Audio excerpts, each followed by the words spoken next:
programa Reformas a la Justicia de la Facultad de Derecho UC y el Centro Latinoamericano de Políticas Económicas y Sociales de la Pontificia Universidad Católica de Chile, CLAPES UC, les dan la más cordial bienvenida al seminario Reforma Procesal Civil, el costo de no reformar. Saludamos a quienes nos convocan esta mañana. Señor Juan Eduardo Ibáñez, Secretario General de la Pontificia Universidad Católica de Chile. Señora Teresita Tagle, Vicedecana de la Facultad de Derecho UC. Señor Felipe Larraín, Director CLAPES UC, Profesor Titular de Economía UC y ex Ministro de Hacienda.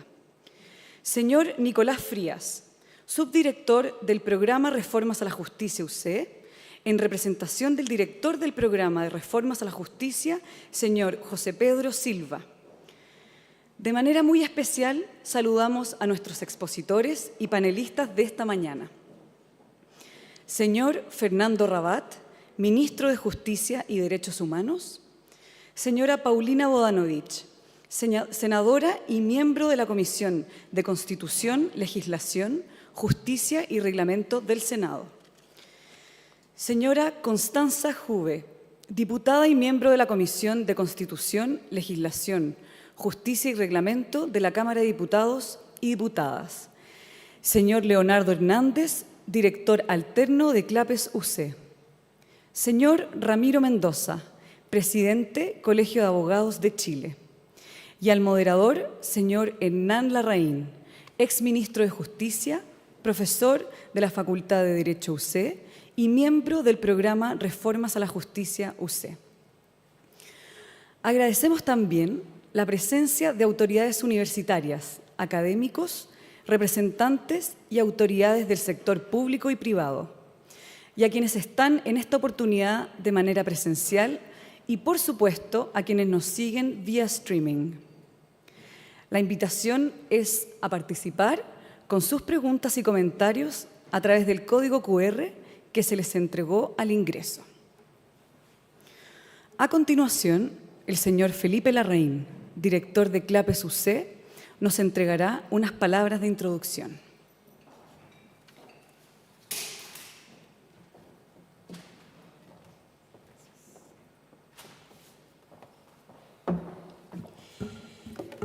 Muy buenos días.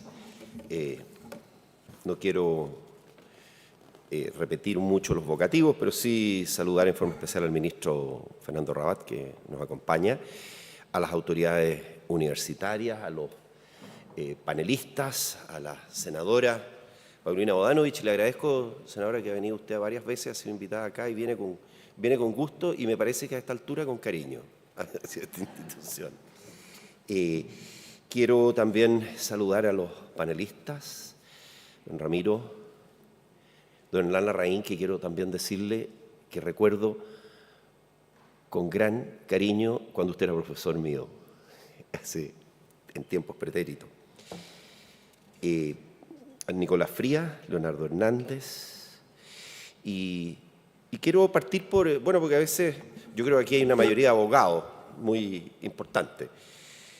La pregunta fundamental es ¿cuánto le cuesta a Chile mantener un sistema de justicia civil diseñado para el siglo XIX cuando opera en el siglo XXI? Creo que esa fue como la pregunta que a nosotros nos hicieron y por la cual nos interesamos y nos involucramos en este tema. Y no es una pregunta académica esta, es una pregunta sobre costos reales, competitividad real y oportunidades reales que dejamos pasar cada año. Esto ha sido parte de un esfuerzo conjunto con el programa de Reformas a la Justicia UC de la Facultad de Derecho. De hecho, ellos nos vinieron a plantear la pregunta hace casi 2 años atrás y nos motivó esto a realizar una investigación liderada por el profesor Leonardo Hernández, director alterno de CLAPES UC, que hoy vamos a dar a conocer. Hace más de 120 años que el Código de Procedimiento Civil fue promulgado, en 1903. Mientras Chile crecía, se integraba a mercados globales, digitalizaba su economía y complejizaba sus relaciones comerciales, nuestro sistema de justicia civil seguía funcionando bajo una lógica escrita, lenta, burocrática, costosa, propia de otra época, ajena a la época nuestra. El diagnóstico es severo. La reforma procesal penal, implementada desde el año 2000, fue la última gran transformación estructural de nuestro sistema de justicia.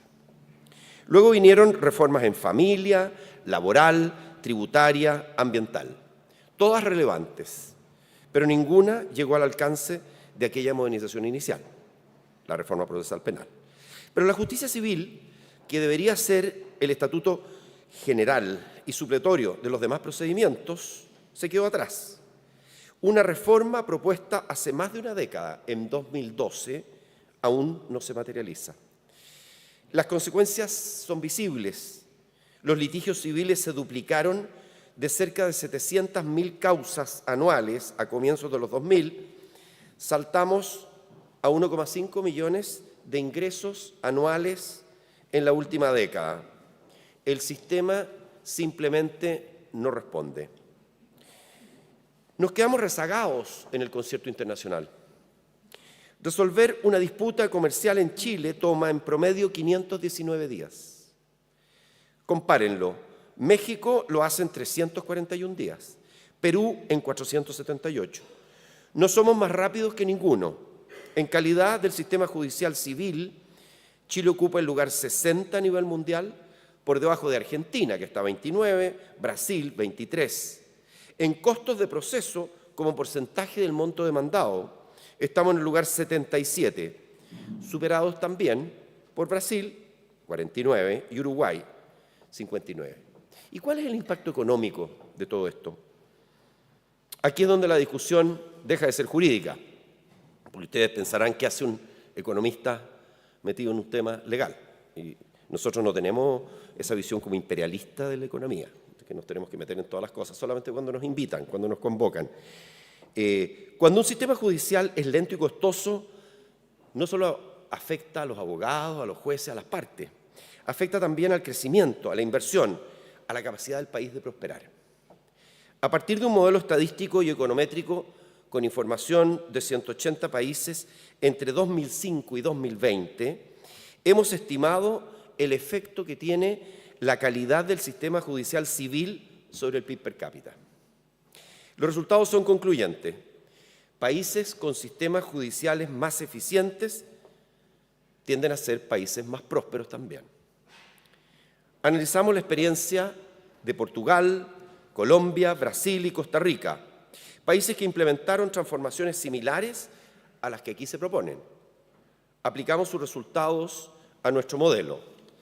Y quiero insistir en este punto, este trabajo es liderado por el profesor Leonardo Hernández, que va a explicar más en detalle cómo se llegó a este número, pero aquí viene el número. Una reforma al sistema procesal civil podría traducirse en una ganancia potencial de entre 0,3 y 0,75% del PIB. Esto es anual, esto es anual.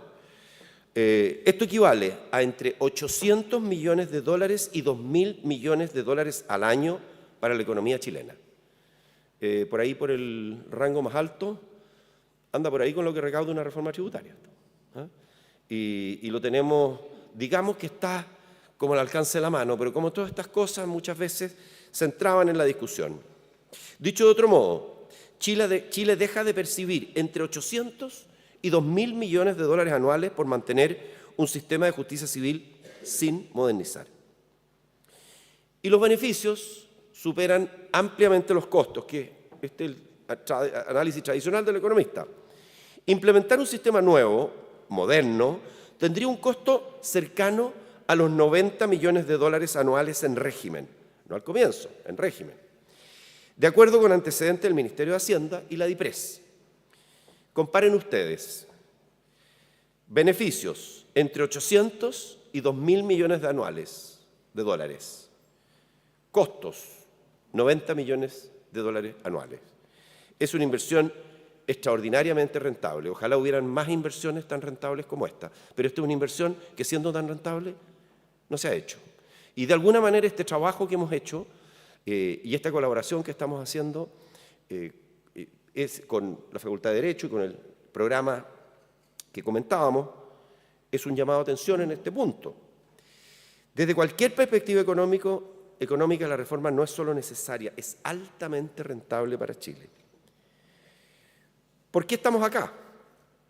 Desde CLAPES UC queremos contribuir a esta discusión con evidencia sólida, antecedentes concretos y rigor analítico. No pretendemos resolver las legítimas complejidades jurídicas que esta reforma implica.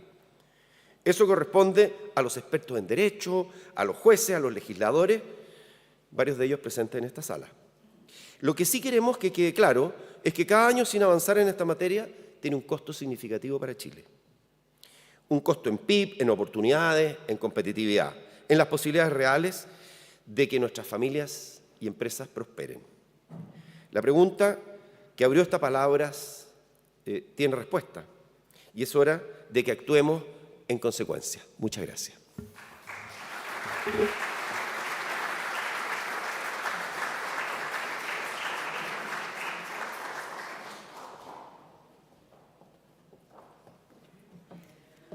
Muchas gracias. Ahora escucharemos la presentación del señor Nicolás Frías, subdirector del Programa Reformas a la Justicia UC y profesor de la Facultad de Derecho UC.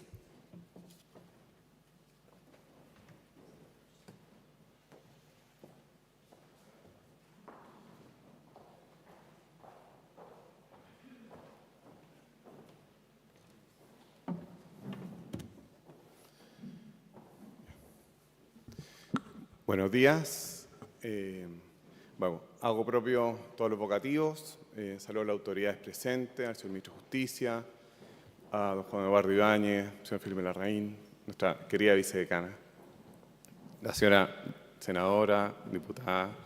Esta presentación voy a hacer un contexto en el cual luego se va a exponer el resultado que decía el director Larraín, que va a exponer el profesor Hernández.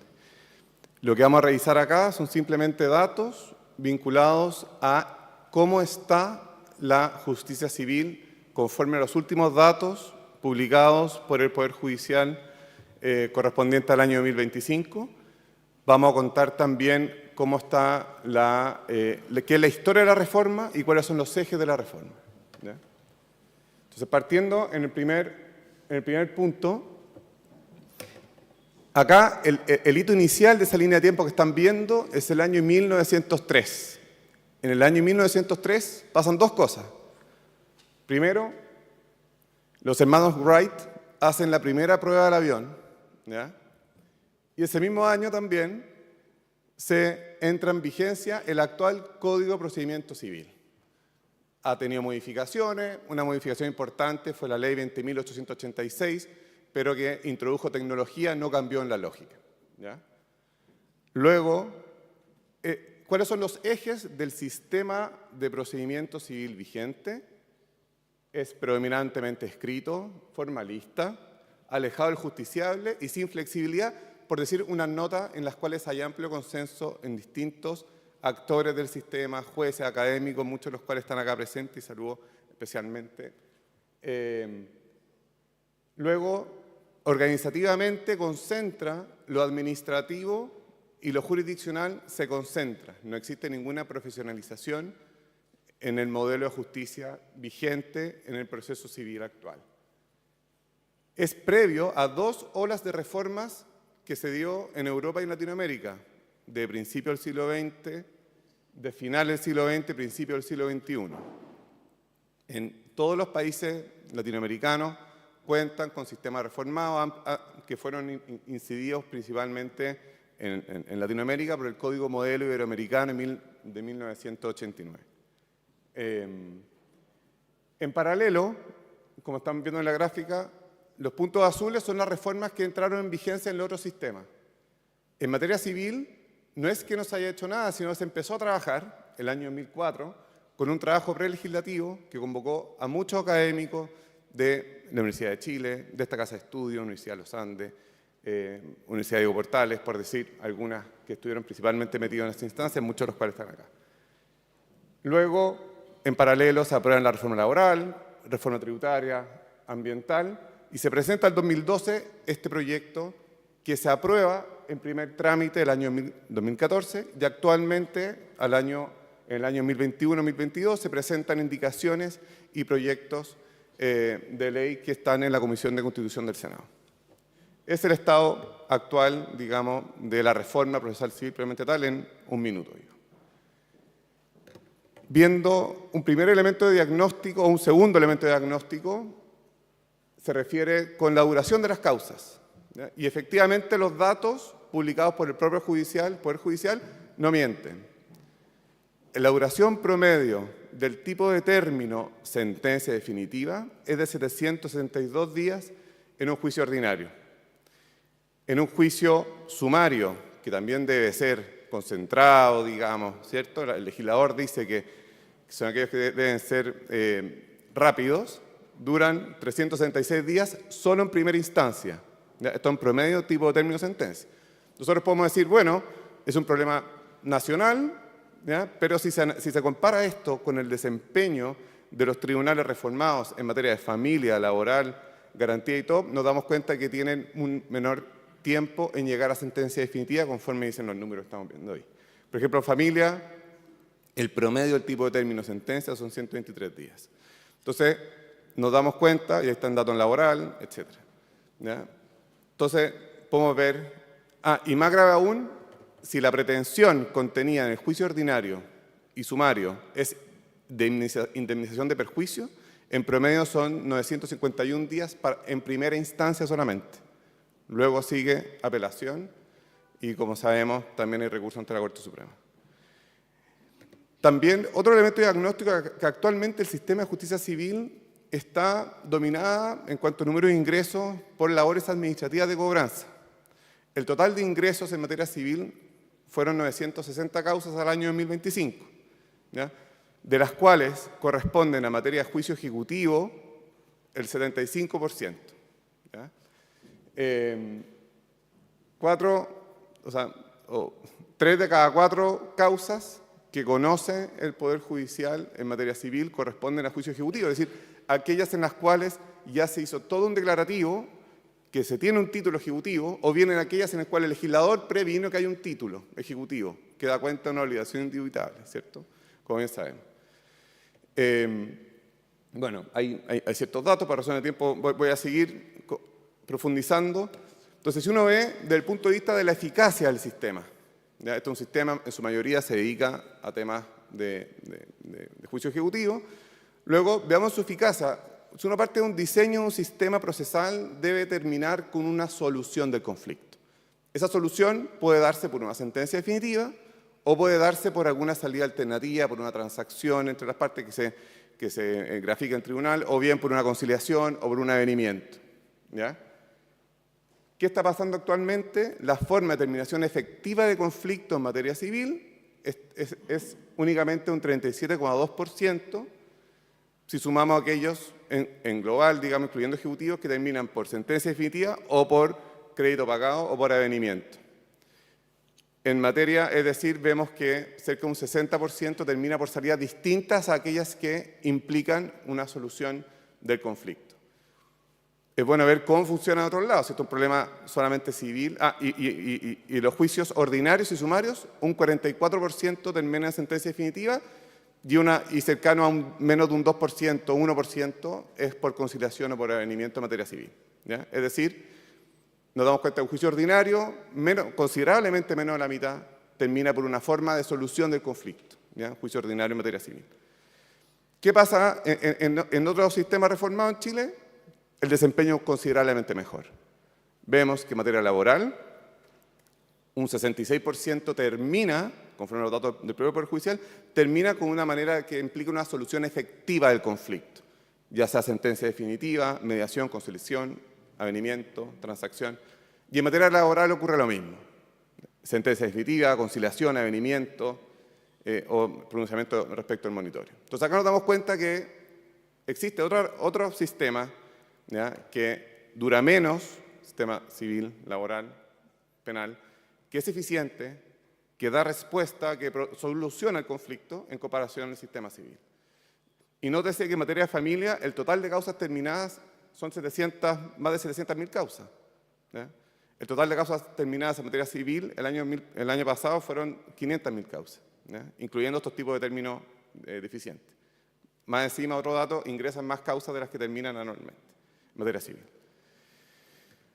Otro elemento de diagnóstico, ¿ya?, se vincula con la ciudadanía, es decir, el justiciable cómo percibe o qué conflicto de acceso tiene o no tiene el justiciable, ¿ya? Y acá advertimos un estudio que administró la Dirección de Estudio de la Corte Suprema, que se adjudicó a esta casa de estudios, en la cual da cuenta que el 76% de la población enfrentó un problema de relevancia jurídica en los últimos 2 años, de los cuales únicamente 44%,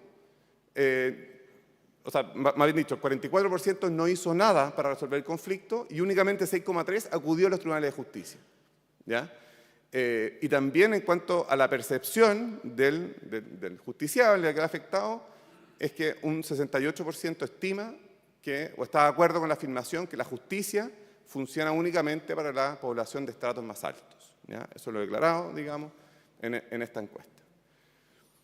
Otro elemento diagnóstico es decir, nos damos cuenta que la percepción efectiva de los justiciables, aquellos a los cuales es el destinatario del sistema de justicia civil, percibe la justicia lejana, inaccesible, derechamente no accede a ella, no obstante, declara tener conflicto de relevancia jurídica, en su amplia mayoría, un 75%.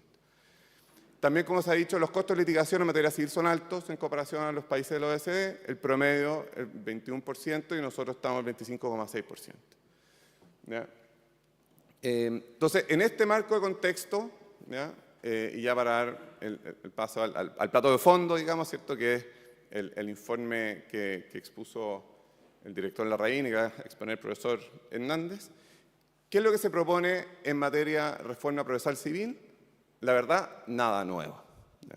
Es un modelo que existe en Chile, es un modelo que existe en todos los países a nivel comparado, prácticamente en todos los países a nivel comparado, que tiene 2 ejes bien simples: cambios funcionales en la orgánica y cambios procedimentales.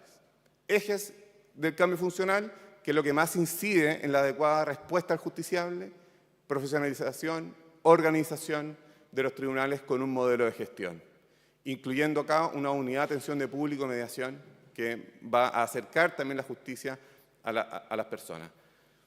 Se aumenta la dotación de jueces en materia civil de 278 a 494 y se crea también las sedes judiciales para aumentar la cobertura de la oferta civil en nuestro país.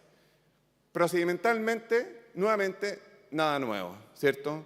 Se desjudicializa la ejecución mediante es decir, se quita dentro del eje de la labor del tribunal las tareas propias de ejecución, sino que pasan a la unidad dentro del Poder Judicial, a una unidad de tramitación de causa y ejecución, con el control jurisdiccional y, me estoy acercando el tiempo, también se modernizan las reglas y principios: libertad probatoria, sana crítica, oralidad y mediación, fortalecimiento del rol en la conducción del proceso, nuevamente temas pacíficos que tienen incidencia directa en el justiciable. Se incorpora la mediación y los sistemas de pequeñas cuantías para resolver conflictos y se fortalece la jurisprudencia y el rol unificador de la Corte Suprema por distintas medidas que se adoptan, ¿ya? Esto también apunta a dotar de mayor certeza jurídica, predictibilidad del sistema de justicia, entre otras razones, ¿ya? Vamos a dejar la presentación hasta ahí. Efectivamente, se trata de una reforma necesaria, urgente. Se da cuenta que el sistema civil actualmente no da la respuesta principal, que no soluciona los conflictos. Por otro lado, hay necesidades de acceso a la justicia y las personas no están concurriendo a los tribunales. Y a menos que queramos seguir con la foto de los hermanos Wright en su primer intento, me parece que es necesario profundizar y seguir avanzando en estos temas con la ayuda también de este gran trabajo de CLAPES. Así que muchas gracias.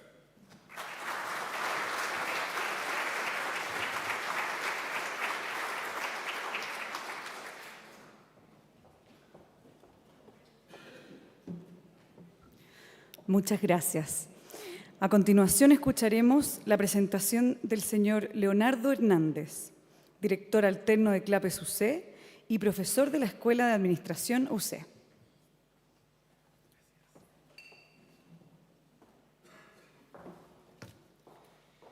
Buenos días, muchas gracias. Yo, en realidad, por razones de, ¿no es cierto?, no abusar de su tiempo, no voy a repetir los vocativos, pero hago míos los agradecimientos que expresó Felipe, ¿no es cierto?, en la introducción a todas las autoridades que nos acompañan, a todos ustedes. Muchas gracias por estar aquí. Dados los antecedentes que se han presentado, ¿no es cierto?, la clara exposición de Nicolás respecto al proceso en que estamos desde el año 1903 en adelante y los antecedentes que presentó Felipe, yo me voy a concentrar solamente en esta oportunidad en tratar de explicarles la racionalidad, la lógica de cómo llegamos a contestar esa pregunta, ¿eh? Y voy a tratar de hacerlo lo más intuitivo posible. El profesor Mendoza, el presidente del Colegio de Abogados, me preguntaba que la ecuación 3 en la versión 3' del paper no la entendió muy bien, así que voy a tratar de explicársela, profesor, ¿no? En fin, para estos fines, ¿no es cierto?, este es un trabajo que hicimos con Antonia Cabrera en Clapes. Voy a presentar entonces esto en cuatro partes, ¿eh? Algunas de estas son una simple lámina, así que no va a ser muy largo. La primera parte, que es la motivación, voy a repetir rápidamente un poco lo que dijo Felipe y lo que se ha manifestado acá, pero me quiero centrar en lo que está destacado en rojo, ¿no es cierto? Lo que estamos diciendo es simplemente tenemos un sistema antiguo, obsoleto, lento, ineficiente, caro, poco asequible a mucha gente. Ya mencionaba Nicolás que hay un porcentaje grande, casi 50% de personas que no van al sistema cuando tienen un problema porque les resulta antieconómico, o sea, es más caro ir que pedir que se validen sus derechos. Todo eso entonces tiene un impacto en la economía.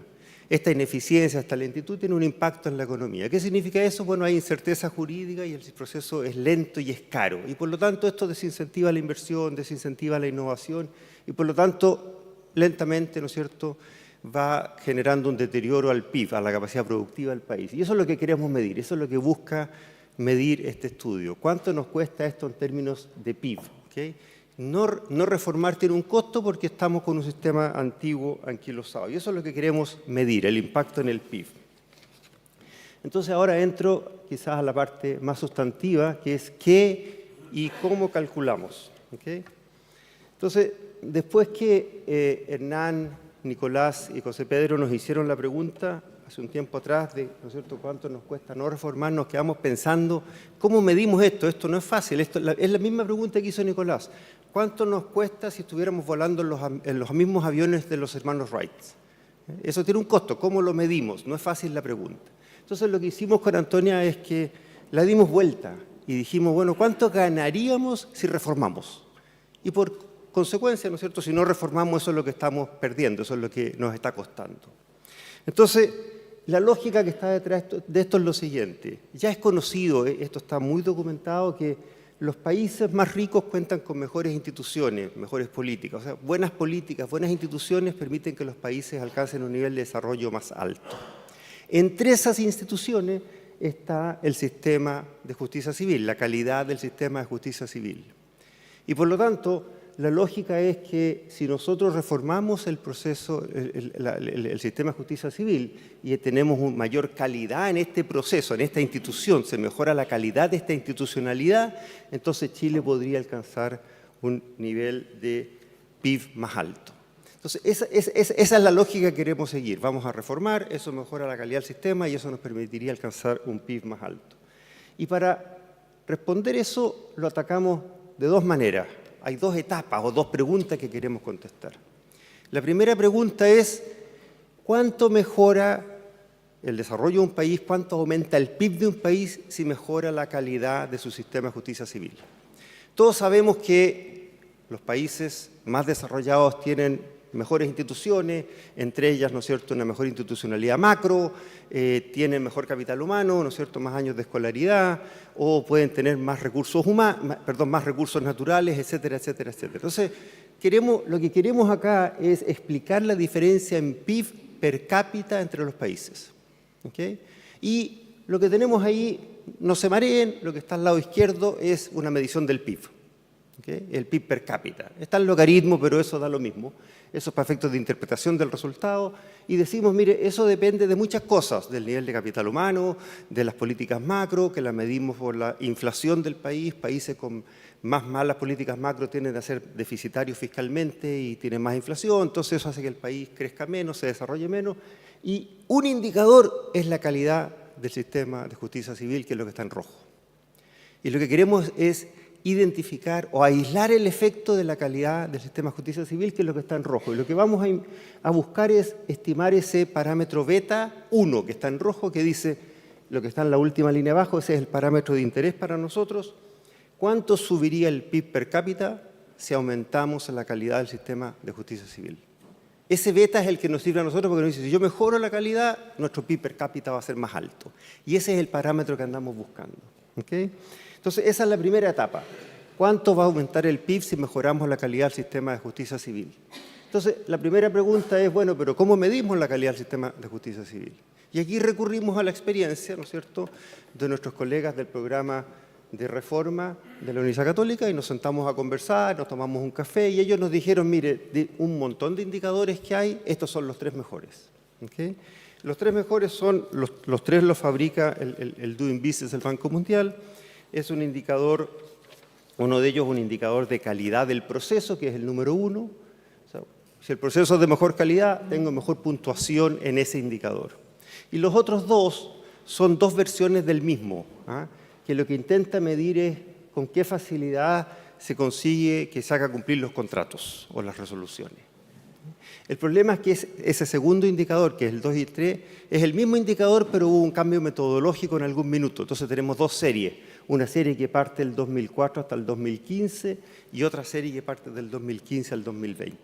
Pero la esencia de lo que estamos midiendo es con qué facilidad se hacen cumplir los contratos legales. ¿Okay? Entonces los países están rankeados y tienen puntaje en eso. Esa es la primera etapa. ¿Okay? Queremos medir cuánto sube el PIB si mejora la calidad del sistema, y la calidad del sistema la medimos con estos 2 indicadores. ¿Okay? La segunda etapa, o la segunda pregunta es, bueno, y cuando Chile haga su reforma, ¿cuánto va a subir su calidad? ¿Cuánto va a subir la calidad del sistema de justicia civil? Entonces aquí nos volvimos a juntar, nos tomamos otro café y surgieron 2 alternativas. La primera es decir, miremos los países que han hecho reformas y miremos en esos países que han hecho reformas similares a la chilena, a la que queremos hacer en Chile, cuánto ha mejorado ese índice en esos países. Entonces, por ejemplo, si Portugal hizo en algún momento una reforma y subió 3 puntos, Chile va a subir 3 puntos. Independiente del punto de partida. Puede partir de mucho más abajo, mucho más arriba que Chile, pero mejoró en 3 puntos. Nosotros vamos a subir entonces en 3 puntos. Y esa fue la primera aproximación y fuimos a mirar los casos que mencionaba Felipe, ¿no es cierto? Portugal, Costa Rica, Brasil y Colombia, y midamos cuánto aumentó el índice de calidad del sistema de justicia civil. La segunda opción es algo que hacemos con bastante frecuencia en muchos ámbitos, que es decir, comparémonos con algún benchmark o un país referente al cual queremos aspirar. Podríamos compararnos con Suiza. Entonces, si después de la reforma nos parecemos a Suiza, vamos a tener un sistema de justicia civil como el suizo mucho mejor, ya, ese va a ser nuestra ganancia en el indicador. No fuimos tan, ¿no es cierto?, no fuimos tan ambiciosos y dijimos, bueno, busquemos un país que nos gustaría acercarnos a él después de nuestra reforma. Y vamos a ver de los 4 que elegimos cuáles son. Esa es la lógica de lo que estamos tratando de hacer. Espero que se entienda la intuición de cómo lo estamos haciendo. Entonces, vayamos a los resultados. Esta tabla lo que muestra es qué pasó con los países después de sus reformas. Y ahí está la fecha en que cada uno hizo su reforma. ¿Qué se concluye de esta tabla? Hay 3 países que son, ¿no es cierto?, Colombia, Brasil y Costa Rica, que después de la reforma aumentaron en 1 punto el indicador de calidad del proceso judicial. Entonces eso nos va a servir para decir, bueno, Chile también va a aumentar en 1 punto. ¿Okay? Esa es la primera lectura. La segunda lectura es que Chile es el tercero, tiene 11 puntos. Y Portugal y Brasil tienen más puntaje que Chile, entonces aquí aplicamos la segunda lógica, decir, bueno, a lo mejor después de la reforma vamos a hacer como Portugal. o después de la reforma vamos a hacer como Brasil. Independiente de que ellos hayan hecho o no reforma, vamos a subir de 11 a 12,5 o de 11 a 13,5. Y ahí estaríamos aplicando la segunda metodología. ¿Okay?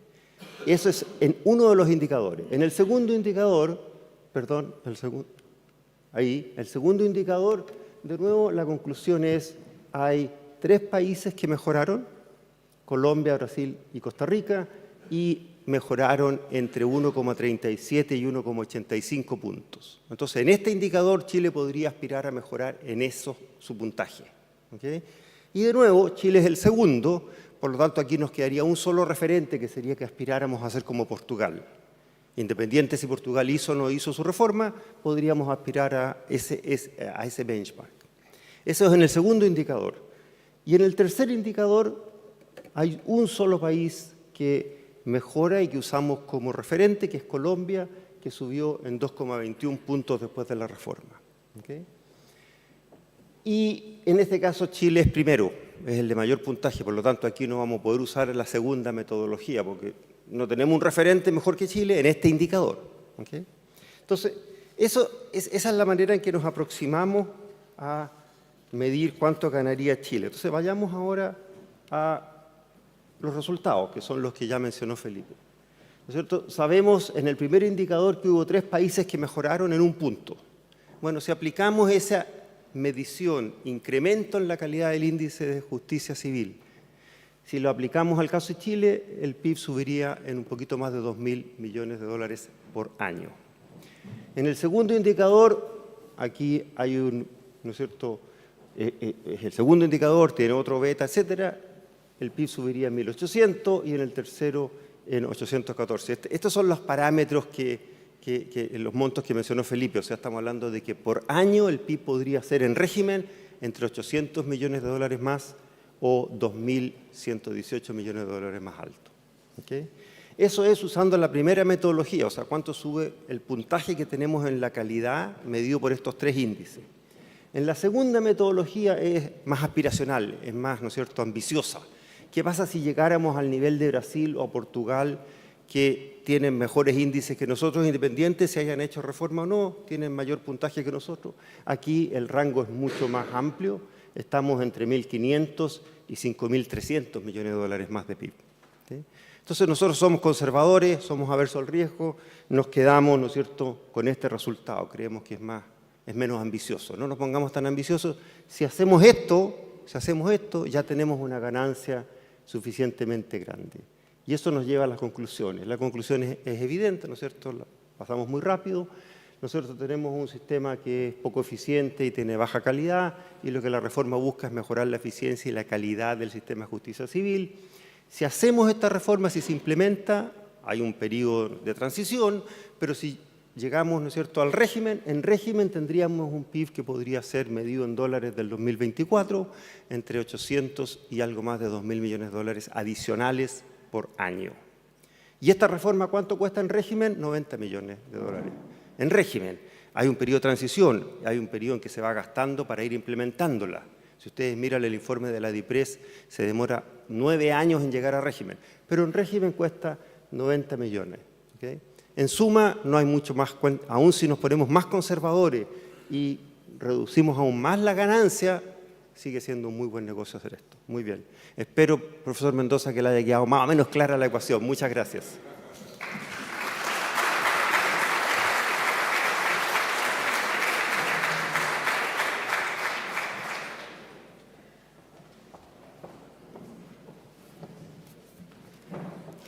Muchas gracias. Invitamos ahora a escuchar la exposición del señor Fernando Rabat, ministro de Justicia y Derechos Humanos.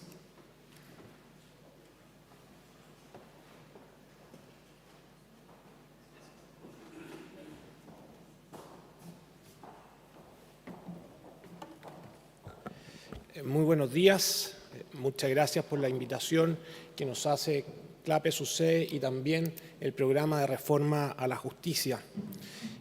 Por cierto, que reitero cada uno de los agradecimientos que han efectuado quienes me han antecedido, Quiero saludar especialmente a la señora senadora, a la señora diputada. Hemos tenido semanas bien intensas de trabajo, con buenos resultados. Además, yo creo, aprobamos la Cámara de Diputados, ¿no es cierto?, unas agravantes nuevas en materia penal para los efectos de los temas de educación. Y con la señora senadora hemos trabajado mucho en temas de nombramientos judiciales y el fortalecimiento también de la judicatura laboral. Así que muchas gracias a las dos por estas intensas semanas de trabajo en el Congreso. Desde luego que es muy grato participar en actividades académicas. He estado muy ligado también a la actividad académica, he hecho de menos mis clases de Derecho Civil, aunque me dejé un ratito nomás para poder hacer en la semana, y es entretenido poder conjugar la mirada, ¿no es cierto?, desde el punto de vista de los números con la mirada del derecho procesal, y que justifica plenamente el interés que tenemos como gobierno de poder sacar adelante esta reforma. En breve tiempo quiero abordar 3 grandes temas.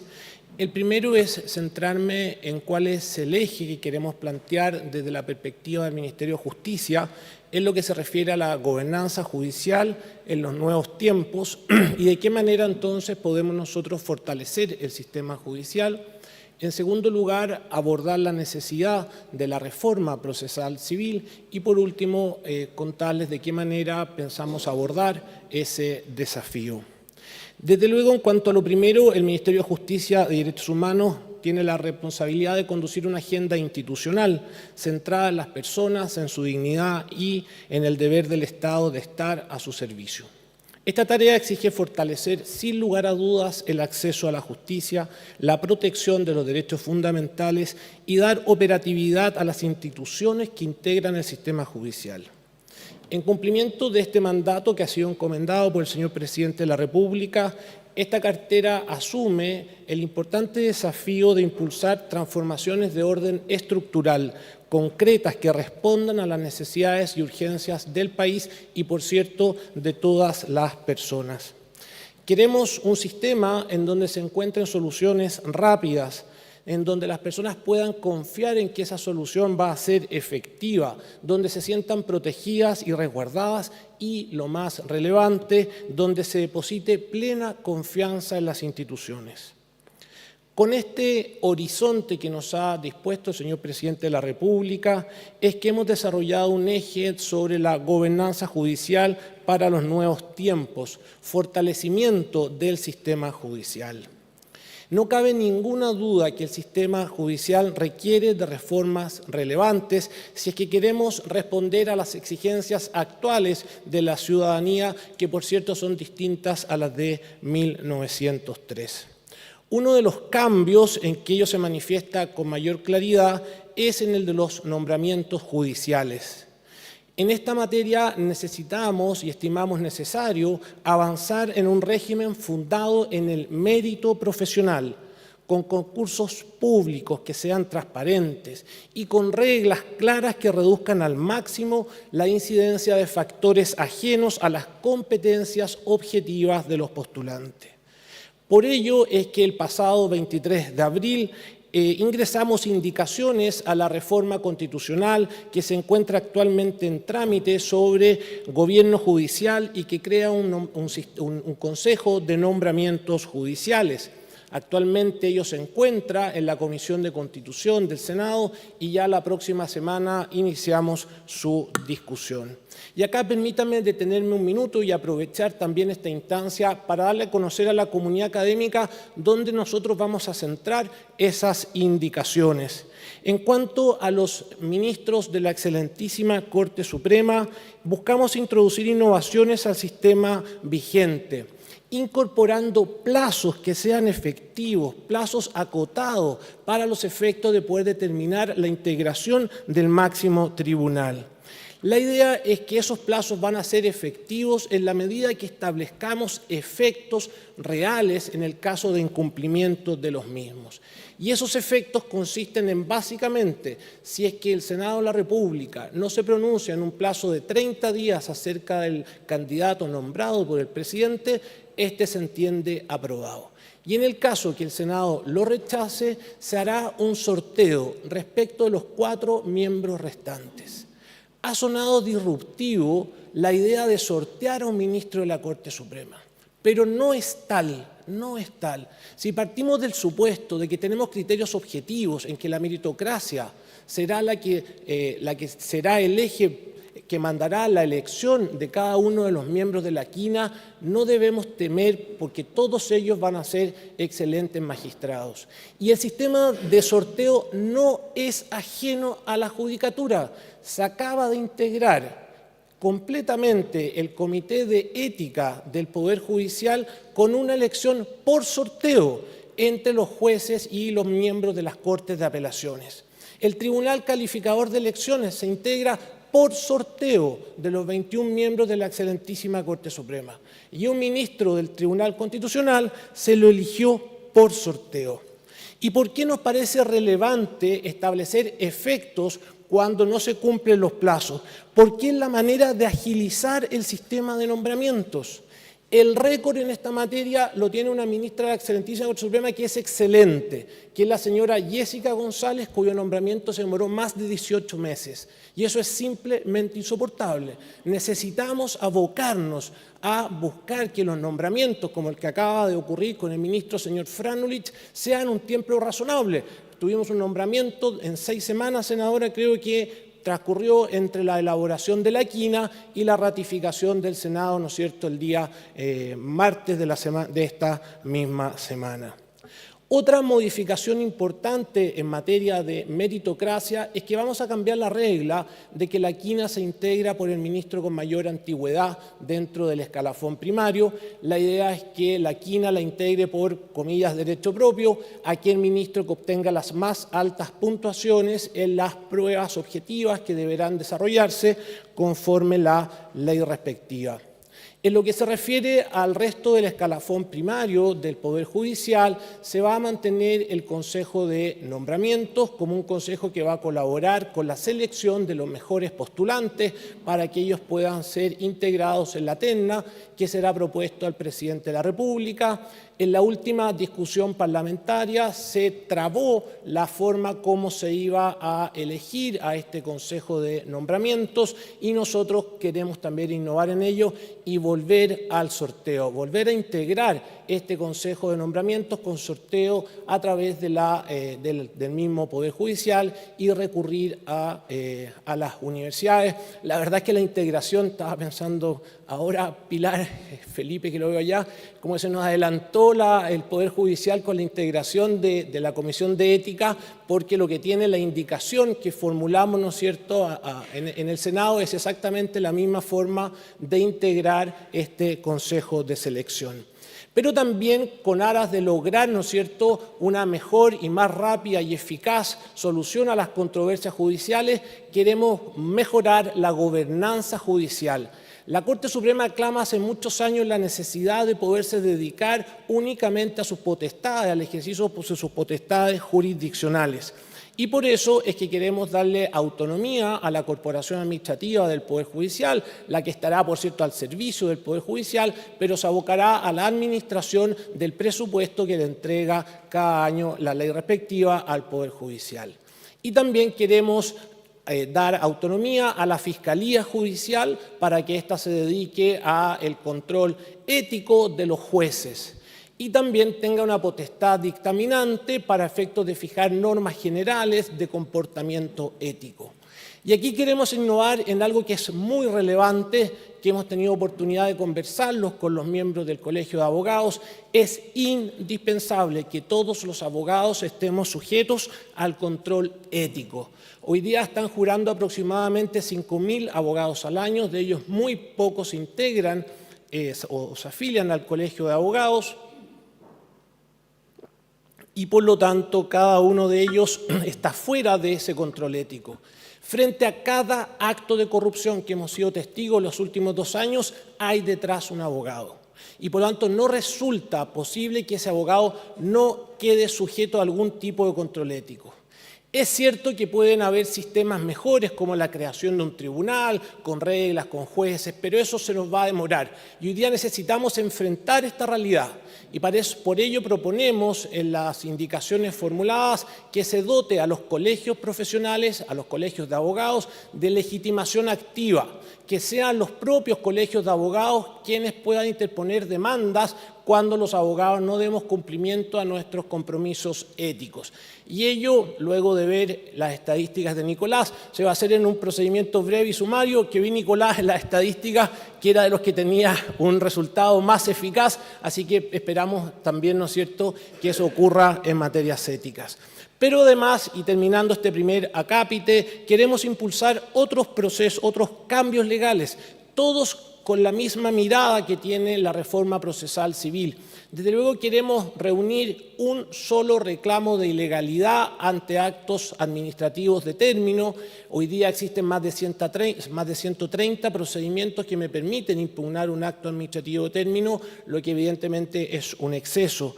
Queremos presentar también, el nombre no es bueno, una ley miscelánea con modificaciones de corto alcance, esperamos que sea, señora senadora, señora diputada, de rápido trámite para poder descongestionar hoy. No obstante que vayamos caminando con la reforma procesal civil, podamos descongestionar hoy en materia penal, en materia civil, y me he comprometido también el día martes en materia laboral a buscar formas que nos podamos, ¿no es cierto?, o que nos sirva para apurar la tramitación de los procesos judiciales.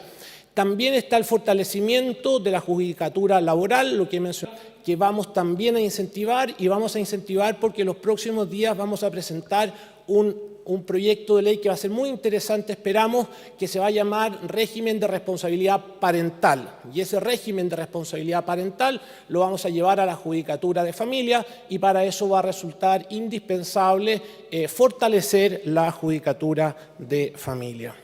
Es decir, estamos frente a un conjunto de medidas que permitirán generar nuevas confianzas en la administración de justicia, dinamizando el sistema mediante una justicia más transparente, rápida y cercana a la realidad.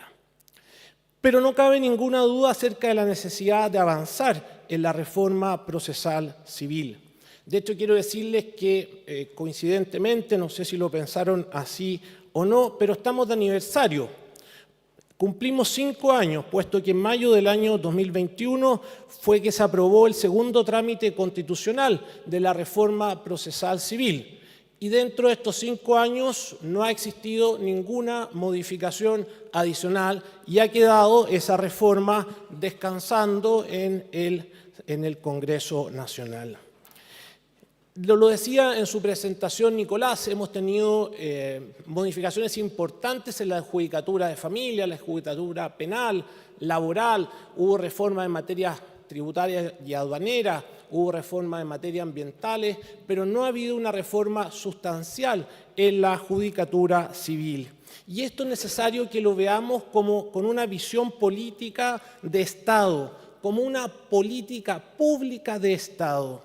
Y en este sentido me permito citar el mensaje con el cual se dio inicio en el año 2012 a esta discusión parlamentaria. Los chilenos y chilenas necesitan mejores y eficientes herramientas para la solución de sus conflictos civiles y comerciales, permitiendo la garantía efectiva de los derechos, la defensa de los intereses de las personas en condiciones de igualdad y con posibilidades de un real acceso a la justicia. No cabe ninguna duda que ese contenido del mensaje debe ser totalmente transversal, puesto que estamos en presencia de una política pública, de una política de Estado. En el estudio de CLAPE-SUCE que hoy día se presenta, hay números, conclusiones que son realmente ilustrativas de la necesidad de avanzar en la reforma procesal civil.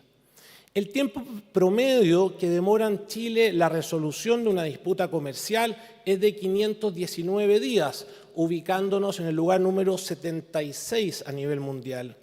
En la calidad del sistema judicial, Chile se ubica en el lugar número 60. Respecto del costo del proceso judicial como porcentaje del monto demandado, Chile se ubica en el puesto 77. En cuanto al contenido, al crecimiento sostenido de las causas civiles, los números los adelantaba el señor director. Entre el año 2015 y 2024 estamos aproximadamente con 1.500.000 causas anuales, en contraste con lo que sucedía entre los años 2001 y 2002, en que los ingresos no superaban los 700.000 ingresos. Es decir, no cabe ninguna duda que estamos rezagados, y estamos rezagados a nivel latinoamericano, lo que debemos, sin lugar a dudas, superar. Y es importante, y lo conversábamos días atrás con distintos profesores que han estado involucrados en este tema, muchos de los cuales están acá, que nosotros esto tenemos que plantearlo, hacerlo sexy, porque si no, no solamente va a seguir durmiendo 5 años, sino que va a seguir durmiendo para siempre. Y la reforma procesal civil, tenemos que ser creativos, tenemos que ver de qué manera impulsamos la necesidad de reformar el Código de Procedimiento Civil. Y desde luego con una mirada de la que se nos ha presentado hoy día, la reforma procesal civil tiene una incidencia directa en el crecimiento. Y en segundo lugar, necesitamos que los ciudadanos nos sintamos realmente, en un sentido lato de la expresión, acogidos por la judicatura, que ahí vamos a poder efectivamente resolver por la vía pacífica nuestras diferencias.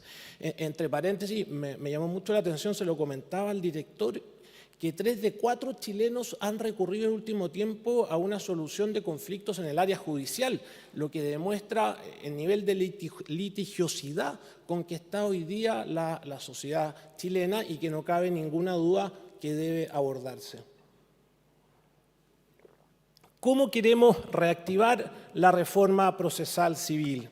Desde luego hay una estrategia de trabajo amplia y transversal, que incorpora no solamente a actores del mundo político, sino que también a expertos, académicos. Está aquí presente la Asociación de Magistrados, con quien indudablemente vamos a incorporar en el trabajo, que indudablemente es fundamental en esta materia. La idea es, en primer lugar, actualizar lo que quedó del año 2021. En el interín y a consecuencia de la pandemia se verificó la ley de tramitación, se publicó, ¿no es cierto?, la ley de tramitación electrónica, y eso indudablemente supone hacer un cambio respecto de lo que ya existía entonces. Queremos también poder transmitir a la ciudadanía cuáles son los principales hitos de la reforma. Ya me invitaron, por ejemplo, a la región de la Araucanía para poder participar a mediados de año en un seminario también sobre reforma de procesal civil, y la idea es poder ir extendiendo la necesidad de esta reforma a toda la ciudadanía.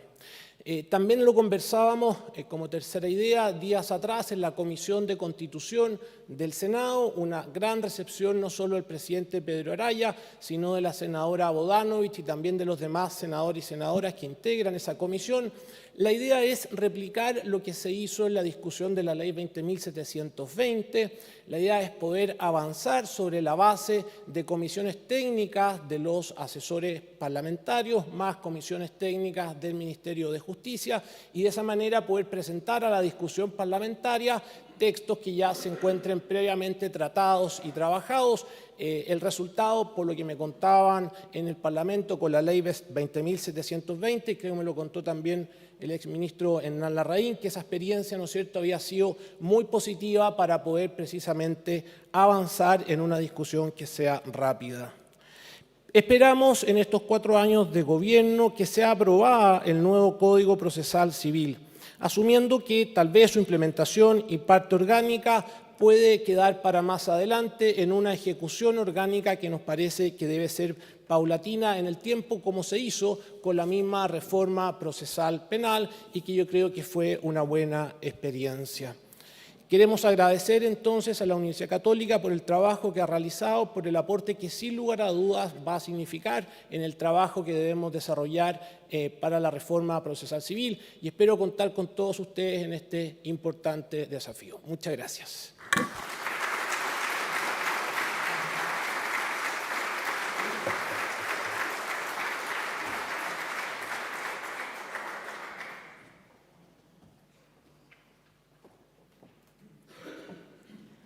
Muchas gracias, señor ministro. Daremos ahora inicio al panel de conversación que será moderado por don Hernán Larraín, exministro de Justicia, profesor de la Facultad de Derecho UC y miembro del programa Reformas a la Justicia. Invitamos a los panelistas a ubicarse en los asientos. Paulina Bodanovich, Constanza Juve y Ramiro Mendoza. Muy bienvenidos.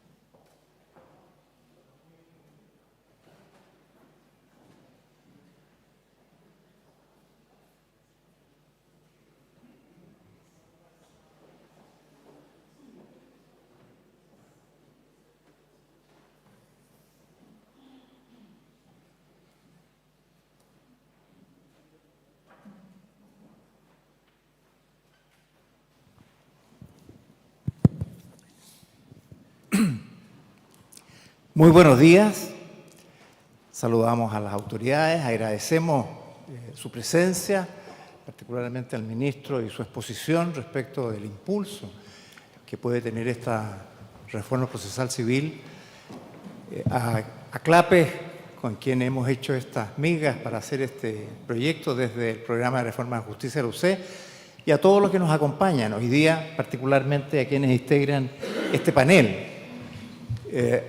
La verdad es que, mirando a quienes aquí están presentes, uno se da cuenta de caras que hace mucho rato dicen: ¿cuándo va a salir la reforma procesal civil? ¿Qué pasa? Que habiendo tantos acuerdos, no se aprueba finalmente este cambio. Esa es la pregunta que queremos hacerle una primera vuelta a los panelistas con no más de 5 minutos para poder hacer más vueltas y más preguntas. Es cuán verdadero es esto que estamos de acuerdo en hacer una reforma procesal civil, cuánto consenso hay en sus contenidos, en lo que hay que hacer efectivamente para hacer estos procesos reformados, y cuánta conciencia hay de lo que cuesta no legislar, lo que cuesta no sacar adelante esta reforma. Como hoy día CLAPES nos ha contado con estas cifras, no sé, la fórmula, como se señalaba, Leo, es compleja para nosotros los abogados, pero hablamos de más o menos un punto del PIB, que sabemos que es mucha plata también. ¿Qué explicación hay, Paulina?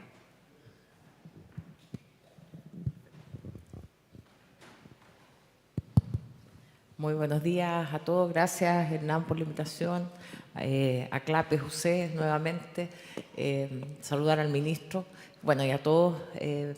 Creo que hay harto consenso, porque mira, si uno lee las cosas que se proponen aquí, ¿cómo uno no podría estar de acuerdo? Que se incluye un sistema gratuito de mediación, unidades de atención de público, procedimientos simples para conflictos de bajo monto, comparecencias sin abogado en ciertos casos. En eso yo no estoy muy de acuerdo, presidente. Creo que se le hace un flaco favor a la gente cuando le sacan al abogado como si el abogado fuera parte del problema. Audiencias remotas, notificaciones electrónicas, presentación digital de documentos. O sea, estamos hablando de cosas como la modernidad misma. O sea, no estamos inventando la rueda.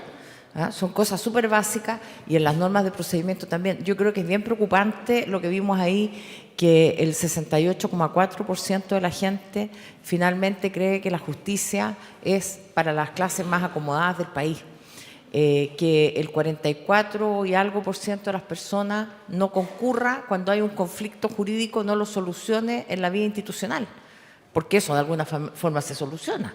O sea, si a alguien le quedan debiendo plata y no va a los tribunales para cobrarla, de alguna forma arregló el problema. Entonces, creo que este es un problema que tiene un costo económico, como se ha visto aquí, y también tiene un costo social muy grande. Entonces, yo creo que todos estamos de acuerdo en que es importante hacer esto. Pero, como dijo el ministro, es poco sexy el tema, porque pareciera ser que finalmente son temas que son muy generales. Las cobranzas ocupan gran parte de casilleros. Antiguamente, cuando yo tramitaba, había casilleros en los tribunales. Y todos los casilleros eran de los bancos, de las casas comerciales. El 68% de los ingresos, nos decía Nicolás, del último año son cobranzas. Entonces, cuando el otro 32%, ¿qué es? Son problemas de las personas. Y si esos problemas no logramos resolverlos institucionalmente, es un tremendo problema. Voy a decir algo complejo aquí. Yo creo que la necesidad crea el órgano. Entonces yo aquí he visto varios distinguidos abogados, la Maca Letelier, otros que son del CAM, entonces del Centro de Arbitraje y Mediación de la Cámara de Comercio. Y finalmente los grandes problemas se arreglan ahí. Los contratos tienen una cláusula que deriva la resolución de los conflictos comerciales al CAM, porque es un órgano validado. Entonces la necesidad crea el órgano. Como los tribunales se demoran, el CAM suple la justicia en el cumplimiento de los contratos. La mayor parte de los contratos tiene una cláusula de arbitraje y la mayor parte derivado al CAM. Entonces, creo que tenemos un problema. Y como habló de ley miscelánea el ministro, en la ley miscelánea que estamos tramitando ahora, que nos está sacando hartas canas, si no existiera el CAM, si no existiera la posibilidad de resolverse los conflictos de las empresas de esa manera, y solo se resolviera en los juzgados civiles, o sea, si fuera obligatorio que las empresas hicieran cumplir los contratos en los juzgados civiles, yo les aseguro que esta reforma estaría en la ley miscelánea. Gracias, Paulina. Connie. Sí, bueno, primero muchas gracias por la invitación, muchas gracias a Hernán, también a Clapes y por supuesto a mi facultad. Agradezco además el horario porque a las 11 me toca hacer clase aquí en la D405, así que estoy más que agradecida por eso, estoy bastante bien. Bueno, lo primero, yo creo que deberíamos haber invitado al ministro de Hacienda para acá. Habría estado feliz viendo los números de Clapes, y en eso coincido 100% con la senadora Bodanovich, de que en realidad si una reforma te cuesta $90 millones, pero puedes finalmente recaudar o de alguna manera entender de que vas a tener un beneficio fiscal tan relevante, bueno, es importante, ¿no? Yo creo que ahí, ministro, tiene una oportunidad no menor en términos de que un ejecutivo, especialmente con un ministro de Hacienda que está con esa voluntad política, bueno, no es menor, ¿no?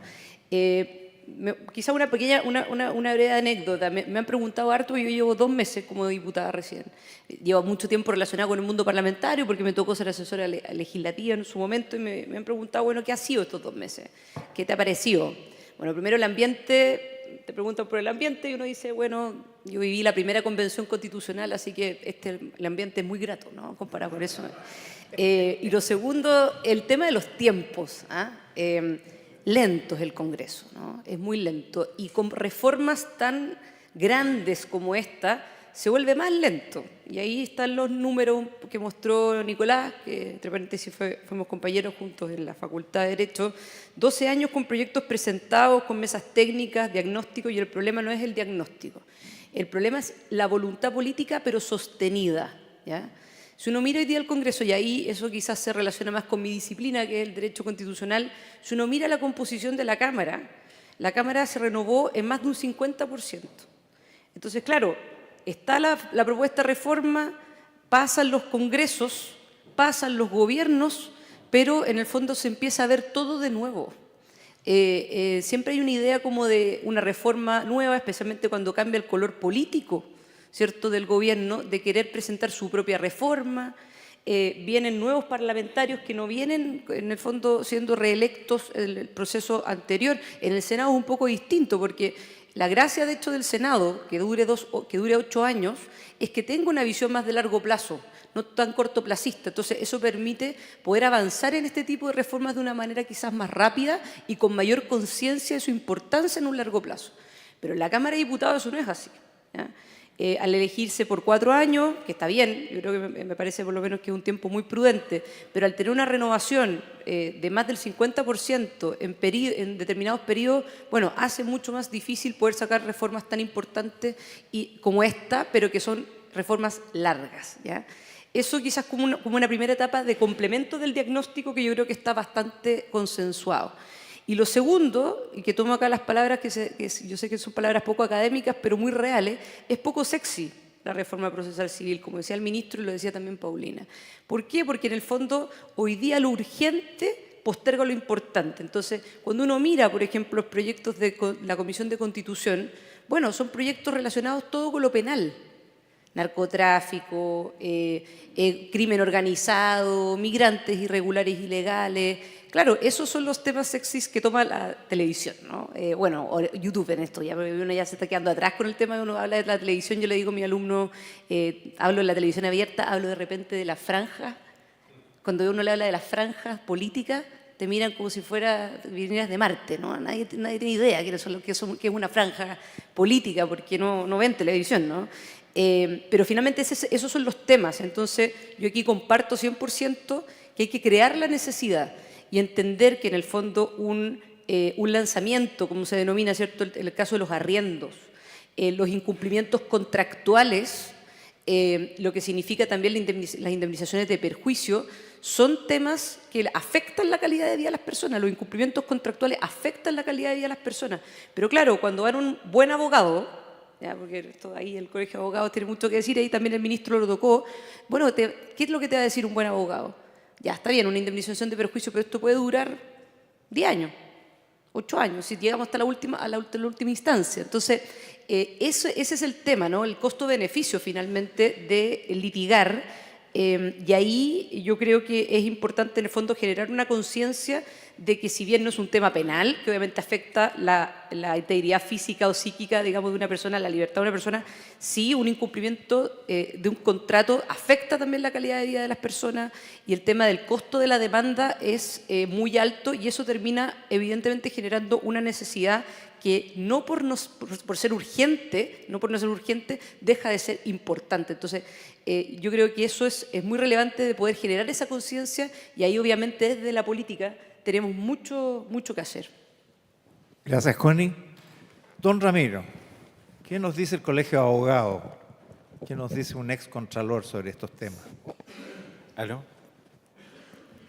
Bueno, muchas gracias por la invitación. El Colegio de Abogados siempre está preocupado de estos temas, digamos. De hecho, tenemos un encuentro con el ministro en una semana más, entiendo, donde nos va a clarificar o nos va a poner más énfasis, digamos, en las soluciones y los problemas que está viendo. Que por lo demás el ministro ha vuelto a poner en la palestra los temas que son de interés del colegio. Ahora, yo pienso que el problema del desinterés en estos temas está en el público. Somos la mayoría de abogados. Si fueran más economistas, más gente de Hacienda, más empresarios, esta cuestión surgiría con más énfasis, digamos, pero somos como actores de la misma telenovela y nos gusta vernos, digamos, en la actuación. Entonces, a lo mejor tenemos que tratar de que vengan más economistas, más personas del mundo empresarial para que nos cuenten sus dolores en cuerpo presente, digamos, porque efectivamente ahí es donde tienen el problema. Yo quiero hacer algunos hincapié. Primero, contarles una especie de anécdota. Nicolás me había invitado hace un par de semanas, quizá un poco más, a este evento, y me dijo, ¿y qué día es, Nicolás? El jueves 14. Chuta, le dije yo, los jueves tengo una causa en tabla, no sé si pueda ir, digamos. Entonces, ¿pero cómo? ¿Usa algo para suspenderla? No, es que ya no hay nada, digamos, no. Ya no hay nada para suspenderla, no hay nada para demorarla, no hay nada para que no se vea, y hace 8 jueves que estoy en tabla, ¿no? Entonces, y sigo, estaba en el 5.º lugar y ahora ya después de 8 jueves estoy en el 3.er lugar, ¿no? Entonces, y claro, nos anotamos entre todos los que van a alegar, en total son como 150 minutos, entonces seguramente el relator les dice, hay 150 minutos de alegato, entonces sale en trámite, sale con cualquier cosa. Ese es un problema, ¿no? Yo creo que forma parte de este problema que es más fácil de explicar que la ecuación de Leonardo, digamos. Pero la ecuación de Leonardo al final es re sencilla. O sea, en el fondo es ponerle un precio a los trámites o a la forma como hacemos las cosas en nuestro país y ver si son eficientes o no. En algún minuto lo quise hacer con la toma de razón en la Contraloría. Siempre he pensado cuál es el valor agregado a la toma de razón en Chile. Porque en realidad el valor agregado inmediato es la excusa. No ha salido a la Contraloría, entonces no se puede. Entonces, y si salió bien, fantástico, porque yo le dejé todo para que la Contraloría se pronunciara, y si salió mal, entonces es culpa de la Contraloría. Entonces, bueno, ¿cuánto vale la toma de razón? Entonces contratamos unos economistas, estaba Engel, estaba el que hoy día está de ministro del Trabajo, que es Tomás Rau, ¿cierto? Estaba la Andrea Repeto, Alexis Montesino y un montón de gente más.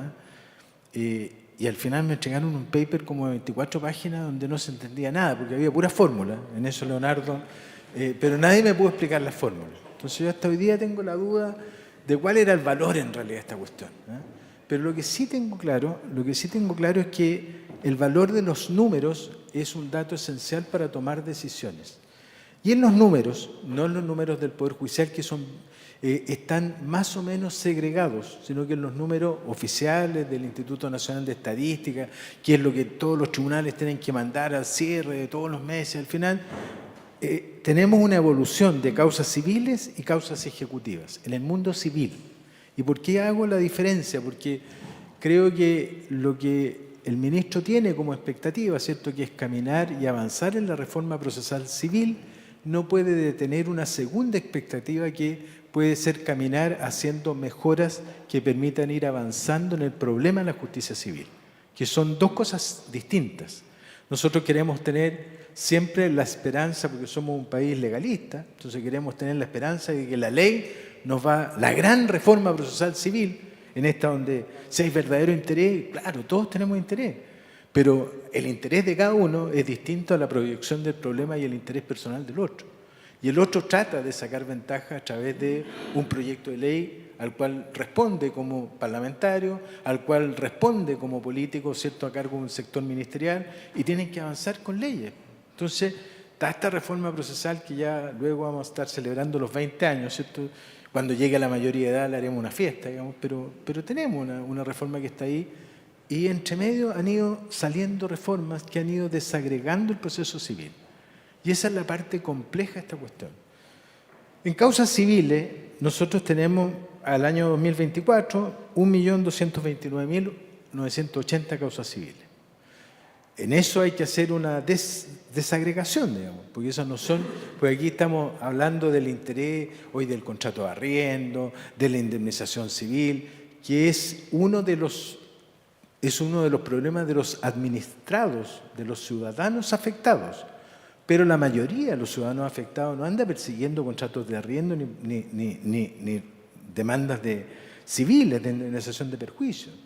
Los ciudadanos afectados están normalmente afectados por decisiones estatales y demandan o quieren levantarse frente a una decisión estatal.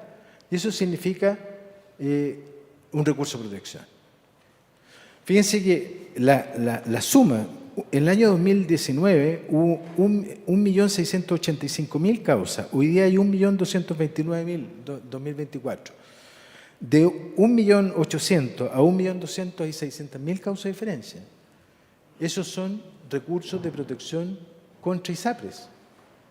Contra ISAPRES.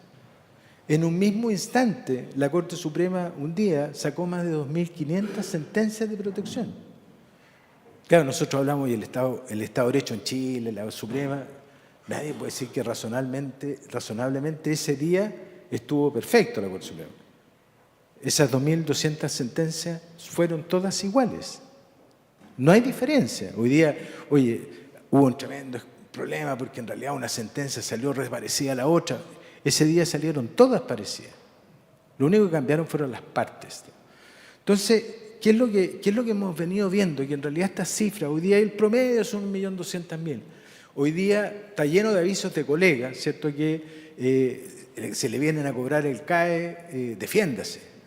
Porque tenemos una serie de nuevos juicios que son negocios procesales para abogados. Entonces, abogados que hoy día están defendiendo por el CAE. Después va a haber abogados que van a estar defendiendo por cualquier cosa, a lo mejor de esta ley miscelánea o de cualquier otra ley. Y nos vamos al otro lado, en materia judicial, hoy día el sistema judicial, esta desagregación, comillas, de lo civil, oye, son reclamos de ilegalidad, el ministro ahí tiene una idea para los efectos del reclamo de ilegalidad. Yo no sé si la idea es buena o mala, pero es un tema que lo puso encima de la mesa y que me parece súper bien que esté encima de la mesa. Yo no sé si será bueno que todo sea el mismo reclamo de ilegalidad, pero sí me parece bien que debiesen haber una ley procesal que regle los principios generales de los reclamos de ilegalidad en contra del Estado, digamos.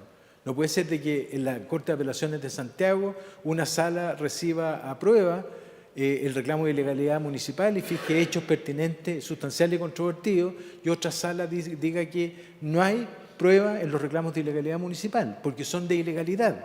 Es decir, no da lo mismo que haya situaciones de hecho, no hay que probarlas, porque solo se refiere al derecho. Una corte dice eso, una sala dice eso en la misma corte. Si esto es como una especie de esquizofrenia, en la misma corte. Entonces, reclamos de ilegalidad, un caudal de contenciosos especiales, contratación pública, que es civil también, hoy día está en otro tribunal. ¿Para qué hablar de los tribunales ambientales, cierto? Creemos y llegamos a la fantasía de creer de que hay 3 zonas ambientales en Chile: primer tribunal ambiental, segundo tribunal ambiental, tercer tribunal ambiental, tribunales tributarios aduaneros, y todos aplican en parte el Código Civil, en parte el Código de Procedimiento Civil, pero ya nadie entiende bien qué parte del Código de Procedimiento Civil se aplica, qué parte no se aplica. A lo mejor sería bueno poner en una ley los principios generales de aplicación por parte de los tribunales especiales de qué disposiciones se aplican. Porque parece ser que los tribunales y quienes llegan a los tribunales en la desastrosa formación jurídica que hoy día estamos dando no tienen la capacidad interpretativa de ver qué aplicamos o no aplicamos. Por eso que, frente a las 3 preguntas, y con esto termino, me estás mirando con cara de ya termina, digamos, el tema de fondo es que no tengamos conciencia de cuánto cuestan, es que no tenemos conciencia del berenjenal jurídico en el que estamos. Yo creo que la pregunta de la conciencia es anterior. El resultado de la investigación es fantástico desde el punto de vista de los términos económicos, pero el tema de la conciencia del problema en el que estamos no es razonable ni para el justiciable, como dice Nicolás, ¿cierto? Para el ciudadano. Si el ciudadano es el que está en la incertidumbre. El gran empresario, lo dijeron de alguna u otra manera, tiene la protección de los arbitrajes. Pero también tenemos el problema de que esa protección de los arbitrajes está sujeta a una revisión y a una inspección jurisdiccional disciplinaria que se hace a través del recurso de queja y que no necesariamente tiene una uniformidad en la aplicación. Y ahí estamos en otro problema, porque esta vía de escape se puede convertir en una vía de escape que va a tener un control por parte de la judicatura que nos va a producir un problema. Hay que avanzar sin duda. Ramiro, yo valoro mucho lo que dice y quiero hacerte a ti mismo una pregunta en relación también a algo que decía Paulina y que tú recién tocabas, porque parte del problema ha sido de lo engorroso que son los trámites, porque la formalidad de la justicia, el debido proceso, es complejo y además debe hacerse bien, no se puede hacer a media. Sin embargo, y por eso se han desarrollado, y en Chile ya hemos avanzado en eso, mecanismos alternativos de resolución de conflictos. Paulina decía, voy a decir algo impropio, aquí los problemas al final los resolvemos en el CAM. Y enhorabuena, yo soy miembro del CAM, así que muy bienvenido todo en el CAM. Ahí está Jimena también, contenta trabajando en estos temas. Pero las causas han ido disminuyendo. En el 2024 fueron en causas de origen civil, fueron 1.200.000 de infracción. El año pasado fueron 900 infracciones. Han ido disminuyendo, y eso por la incapacidad del sistema de resolver. Entonces, yo quiero preguntarte, porque aquí lo que estamos haciendo es haciéndole el quite al acceso a la justicia. Y yo creo que eso es lo sexy. O sea, decirle a la gente, mire, usted no tiene acceso a la salud, más o menos, a la educación, en fin, a la vivienda y a la justicia. ¿Tiene acceso? ¿Le importa a usted el acceso a la justicia? ¿Cómo ves tú que la reforma procesal civil dé respuesta al problema de acceso a la justicia? Yo creo que hay dos cosas. Una cosa que el nuevo servicio que se acaba de formalizar, ¿cierto?, a propósito de una ley que salió en diciembre del año pasado, que es el Servicio Nacional de Acceso a la Justicia y la Protección a las Víctimas, que va a reemplazar en realidad a las corporaciones de asistencia judicial. Ese es como un punto clave. O sea, lo que pasa es que efectivamente las corporaciones estaban dando una asistencia judicial, pero de mala calidad, inoportuna.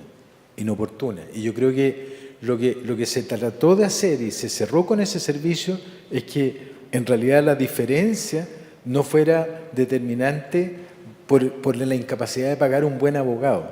Entonces yo creo que hay ahí un germen de esperanza espectacular que se vincula con el derecho al acceso a la justicia, que es el principal elemento.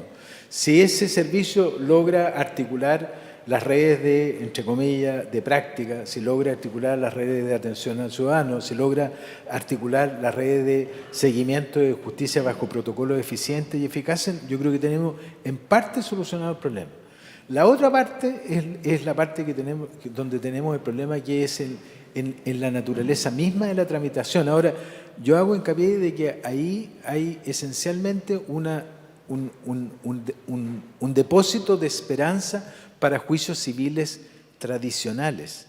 Lo que pasa es que la mayoría de las personas tiene juicio, necesita acceso a la justicia para temas jurisdiccionales que no son los tradicionales. Necesita que le paguen pronto las pensiones, necesita que le reconozcan rápido los derechos jubilatorios, y todas esas cosas son agravios que está causando el Estado. Y ese servicio tiene que especializarse como es un servicio estatal, en atender dolores frente al Estado. Y normalmente los servicios que son estatales tienden a no ser tan rigurosos con el propio Estado. Es un problema de deferencia de quien te paga el sueldo al final. Yo creo que ahí hay un problema conceptual que si ese servicio le damos la autonomía, le damos la capacidad, le damos las guías adecuadas, puede solucionarnos en gran parte este dolor para ese grupo de ciudadanos. Y otro grupo de ciudadanos necesita tener una expectativa de atención judicial conforme a sus intereses y conforme a su dinámica económica. Sí, esta cuestión de que se nos instaló encima de la justicia, oye, la justicia es gratuita, depende. Alguien lo dijo cuando, no sé si Leonardo o alguien Nicolás Fría, cuando estaba haciendo el análisis de, oye, la cantidad de funcionamiento del percentil judicial en relación a los cobros, es decir, que la justicia esté funcionando como agente de cobro de sectores de la economía a costo cero, es una cosa ridícula. Es una cosa ridícula. Ese costo debiese, al menos desde el punto de vista de la interacción originaria e indiciaria, debiese pagarlo quien lo requiere. Pero no lo estamos haciendo. Yo lo dije la otra vez, un ejemplo que a lo mejor sirve poco a esta altura. Cuando nosotros partimos y ejerciendo la profesión, estaba el impuesto de timbre y estampilla y uno tenía que comprar papel sellado. Y era una lesera porque se acababa el papel sellado y después en la corte había una parte donde vendían estampillas, había que ponerle las estampillas. Entonces, y todos nos reímos de eso y cuando se acabó eso todos lo celebramos. Pero lo que se fue ahí se fue entre comillas, un aporte fiscal tremendo, tremendo. Bueno, y yo quisiera, aprovechando que tenemos dos parlamentarias, ¿no?, integrantes de las comisiones de Constitución del Senado y de la Cámara, hacerle una pregunta porque el ministro ya lo anticipaba. Aquí tenemos un problema. Esto está desde el 2012 ya. Llegó al Senado aprobado por la Cámara, por lo menos la reforma al Código Procesal Civil. Desde entonces se reformuló porque no tenía desarrollada la parte orgánica, el Código Orgánico de Tribunales, ni tenía financiamiento. Todo eso está presentado. ¿Está el Congreso en condiciones de estudiar y aprobar un proyecto de esta envergadura? Porque pareciera que el debate legislativo, el que vemos por la prensa, se entretiene en otras cosas. Y cuando hay problemas complejos, entonces salimos con la ley corta. ¿Hay capacidad en el Congreso, en el Senado y en la Cámara para poder resolver y abordar este tema? ¿Hay una metodología como la que ya se insinuaba para poder sacar adelante iniciativas de esta envergadura, como ya se hizo con la reforma procesal penal? Pero eran otros tiempos legislativos. No había tanta polarización, no había tanta fragmentación. ¿Puede hoy día el Congreso sacar adelante una reforma de esta envergadura, considerando los enormes beneficios que tiene para los chilenos? Paulina, Connie, Paulina. Bueno, a ver, yo creo que Ramiro tocó un tema que da para un seminario un fin de semana, que es el enredo jurídico que tenemos en tribunales, que para no dejarlo pasar, y que yo creo que va más allá de la reforma procesal civil.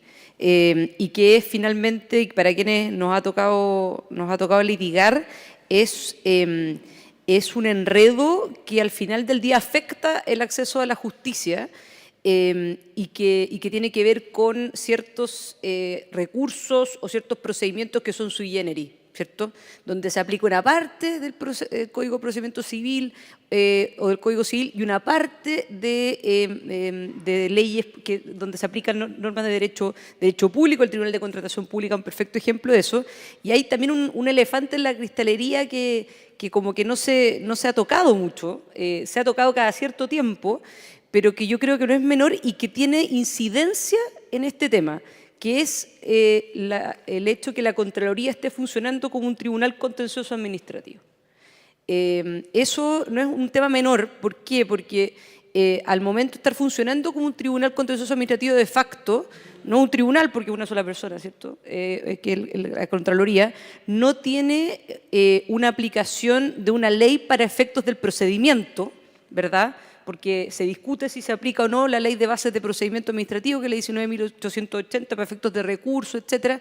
Hoy la Contralora está aplicando en algunas oportunidades eso, recurso de reposición de 5 días para una solicitud que no le hace a la Contraloría, o un recurso de reconsideración que no existe.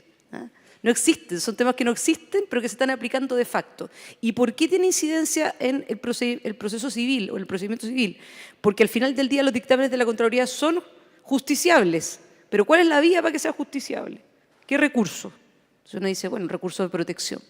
Y ahí entramos nuevamente, ¿cierto?, al sistema, aunque sea la tercera sala, entramos al sistema judicial de nuevo. Entonces, yo creo que acá hay un desafío, va más allá de la pregunta que me hace Hernán, pero que tiene que ver, y que el ministro algo tocó, pero quizás puede ser más profundo que eso, que tiene que ver con la uniformidad, que tiene que ver con uniformar jurisprudencia respecto a los tribunales generalistas, ¿ya? Saliéndonos del juzgado civil, pensando en las Cortes de Apelación y pensando en la Corte Suprema, que hay una uniformidad en términos de la jurisprudencia en temas que tienen que ver con temas regulatorios, donde está la Contraloría ahí metida dentro del ecosistema, y en otro tipo de temas que también tocan lo civil, pero que rozan ciertos temas sectoriales. Yo creo que ese es un tema no menor. Y en relación con la pregunta directa en términos de la voluntad, está, pero está para quienes nos interesan estos temas. Perdón lo crudo del análisis, pero al menos de los 2 meses que llevo como diputada está para quienes les interesan estos temas. Entonces, ahí yo comparto 100% con lo que señala la senadora Bodanovich. Hay que crear la necesidad. Y lo otro es de que la práctica, y yo creo que es una ventaja, hoy día tenemos un ministro que le interesan esos temas y además que ha sido litigante. Por lo tanto, entiende dónde están los dolores y dónde están las teclas que hay que tocar para efectos de sacar adelante una reforma de esta envergadura.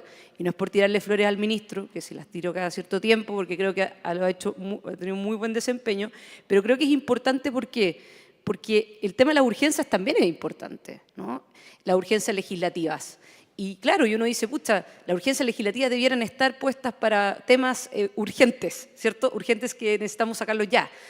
Sí y no, porque resulta que igual de todas maneras la urgencia al final del día, y aquí vuelvo a mi disciplina, para no meterme en temas que quizás no tengo tanto conocimiento, las urgencias no han funcionado o no funcionan para el cumplimiento solamente de los plazos. Debiera ser así, pero no lo es. Y todos sabemos que no es así. Pero sí para las prioridades. ¿Qué priorizamos? Y yo creo que para efectos del desarrollo de la Comisión de Constitución, en la Cámara al menos, creo que el tema de la urgencia para proyectos de esta naturaleza, por ejemplo, la ley de mediación o temas que puedan ser transitorios, ¿verdad? Ahí Maca Letelier, que ya ha sido nombrado anteriormente a propósito del CAM, podemos sacarlo adelante teniendo una urgencia que sea una simple urgencia, de tal manera que se le vaya dando prioridad y que al menos, por ejemplo, un día a la semana se legisle sobre este tema y el otro día respecto de los otros temas, entendiendo que la Comisión de Constitución funciona 2 días a la semana. Estoy siendo como súper cruda en el análisis, perdón por lo cruda en ese sentido, pero al menos es la manera en que lo veo y también bastante práctica en términos de lo que creo que se debiera hacer para sacar esto adelante. Paulina, ¿cómo lo ves tú desde el Senado? Gracias, Hernán. Mira, yo pensaba en este rato, cuando fueron apareciendo las distintas reformas, la reforma de familia, después la reforma laboral, los tribunales aduaneros, los abogados nos fuimos cambiando de tribunal. Fuimos buscando muchos, bueno, yo siempre ejercí materia laboral, pero fue fascinante cuando uno iba a una audiencia y le decían, la audiencia de juicio va a ser en 1 mes o en 2 meses, ya vamos como en 1 año. ¿Cierto, la presidenta de la Asociación de Magistrados? Hay tribunales, se lo dije al ministro el otro día, laborales, como el de Valparaíso, que nacieron con ese problema. O sea, uno iba a la audiencia recién iniciado y ya tenían meses y a los poquitos ya era 1 año de dificultad. Entonces, finalmente yo siento que, ¿y por qué digo esto de la experiencia de litigante? Porque yo siento que la judicatura civil quedó abandonada, quedó vaciada, quedó olvidada. Entonces, claro, está este proyecto, hay interés desde el mundo de los que estamos aquí, del Colegio de Abogados, de los litigantes, de los académicos, y yo agradezco esto. Cuando Felipe Larraín dice que vengo con cariño, de verdad yo lo agradezco harto que me inviten, porque creo que es otra perspectiva la que se da aquí, que es la económica, pero que nos hace pensar en algo que a lo mejor no es lo urgente, no es el día a día, no es porque el gobierno le ha puesto urgencia, por ejemplo, o no sé si urgencia legislativa, pero prioridad es el ministro al tema de los nombramientos. ¿Por qué? Porque, claro, es un tema que obviamente tenemos que preocuparnos y ver un nuevo sistema en el corto plazo, pero como nosotros trabajamos 3 días en la Comisión de Constitución en el Senado, hay un día que podríamos destinar a esto. Pero también depende de que el gobierno, ministro, usted le ponga el empuje, y hay algo que yo he pensado cómo hacer un poquito más sexy esto, porque, claro, cuando uno dice vamos a apurar los juicios de cobranza, en realidad eso no... Claro, a lo mejor vamos ahí hay puntos del PIB porque son las casas comerciales, los bancos, los que van a poder recuperar plata. Pero eso no es algo que a la gente le interesa, al contrario, el que está demandado le interesa que nos avance el juicio.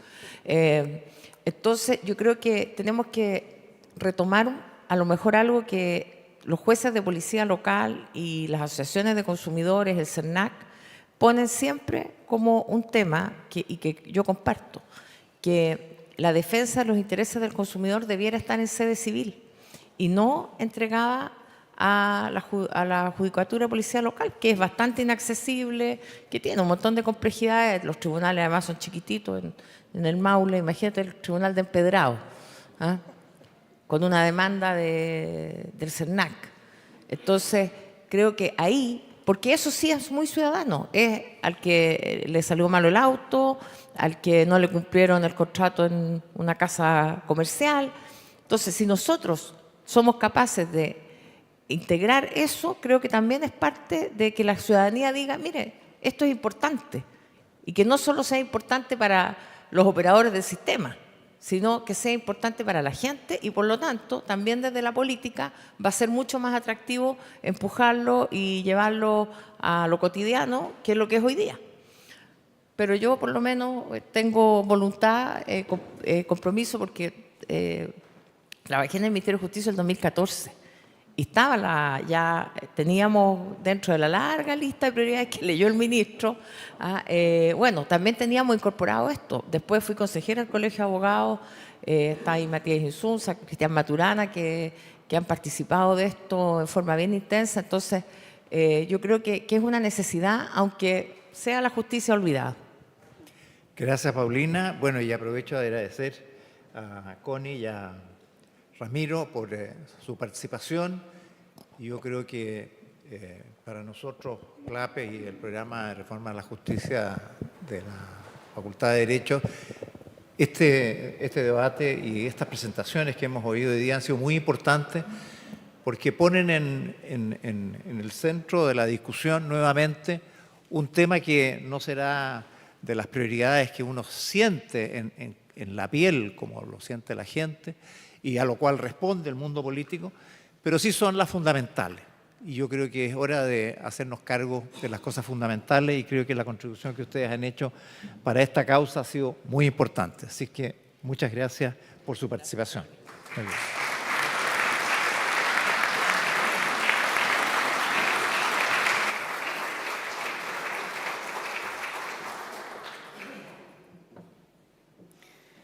Muchas gracias. Y de esta manera damos por finalizado este interesante seminario. Y a nombre de CLAPES UC y del programa Reformas a la Justicia de la Facultad de Derecho UC, agradecemos la participación de nuestros invitados que formaron parte del seminario de hoy. Y por supuesto, a todos quienes compartieron esta mañana. Les dejamos invitados a nuestros próximos seminarios y a quienes nos acompañan en el salón, los invitamos a un café a la salida. Muchas gracias y muy buenos días.